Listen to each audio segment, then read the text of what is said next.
कुछ टाइम पहिरियां शिकारपुर शहर मां हिकिड़ी सर्वे कई हुईसीं, रिपोर्ट बि असांजे यूट्यूब चैनल ते पई आहे। त असां उन्हनि खां इहो सवाल रेज़ कयो हुओसीं त असांजे ज़िले शिकारपुर जो डीसी केरु आहे।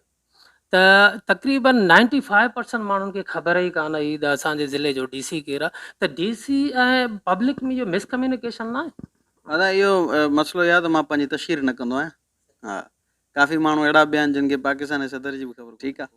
सो हाणे तव्हांजे नाले जी बि ख़बर कोन्हे माण्हुनि खे, मूंखे बि इवन ख़बर कोन्हे। तव्हां वेठा आहियो हिते हींअर त तव्हां पंहिंजो खणी वेठा आहियो कैमरा, पर मूंखे तव्हांजे नाले जी ख़बर कोन्हे ऑनेस्टली, ठीकु आहे न।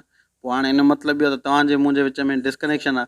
सो इहा त को इंडिकेटर न आहे कंहिंजी परफॉर्मेंस जो। परफॉर्मेंस जो इंडिकेटर हूंदो आहे त उन ज़िले जे अंदरि रेवेन्यू जा केसिस हलनि था, माण्हुनि जा मसइला हल थियनि था, उन्हनि खे शयूं जेके आहिनि उहे सही अघ ते मिलनि थियूं, उन्हनि जा मसइला हल थियनि था या नथा थियनि।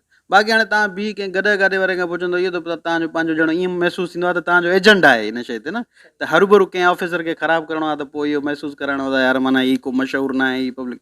असांजो कमु कंहिं मशहूरी न आहे, असांजो कमु आहे माण्हुनि ताईं रिलीफ पहुचाइणु। बाक़ी हाणे कंहिंखे मुंहिंजे नाले जी ख़बर आहे या न, जीअं हाणे मूंखे तव्हांजे नाले जी ख़बर कोन्हे का, पर इहो को एॾो इशू कोन्हे को। तव्हांजो कमु आहे मूंखां इंटरव्यू करणु ऐं मुंहिंजो कमु आहे तव्हांखे जवाबु ॾियणु। This is your job and this is my job.